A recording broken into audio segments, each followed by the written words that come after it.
பேருந்தில் பயணிக்கும் பயணிகள் அனைவரும் சீட் பெல்ட் அணிந்திருப்பது கட்டாயமாக்கப்பட்டிருக்கும் நிலையில், நேற்று கெடா மாநில சாலை போக்குவரத்து துறை மேற்கொண்ட சோதனையில் சீட் பெல்ட் அணியாத 16 பேருந்து பயணிகளுக்கு தலா 300 வெள்ளி அபராதம் விதிக்கப்பட்டுள்ளது. நேற்று நள்ளிரவு கெடா மாநில சாலை போக்குவரத்து துறை 18 பேருந்துகளை சோதனையிட்டதாக கெடா மாநில சாலை போக்குவரத்து துறை இயக்குனர் ஸ்டியான் வான் லுதாம் தெரிவித்தார். 14 விரைவு பேருந்துகளையும் 4 சுற்றுலா பேருந்துகளையும் சோதனையிட்டதாகவும் 18 வயதுக்கு உட்பட்ட இருவருக்கு மட்டும் அபராதம் விதிக்காமல் எச்சரிக்கை விடுக்கப்பட்டிருந்த நிலையில் 16 பயணிகளுக்கு தலா 300 வெள்ளி அபராதம் விதிக்கப்பட்டதாகவும் ஸ்டியான் வான் லுதாம் கூறினார்.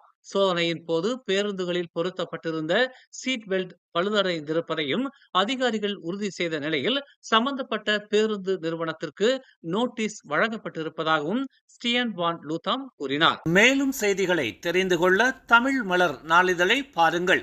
உடனுக்குடன் செய்திகளை தெரிந்து கொள்ள தமிழ் மலர் இணையதளம், தமிழ் மலர் செயலி மற்றும் மலர் டிவி யூடியூப் சேனலை வலம் வாருங்கள்.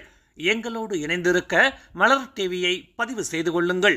உறவுகள் மகிழ்ந்திட விருப்பம் மற்றும் பகிர்வு சேவையை சொடுக்கிடுங்கள்.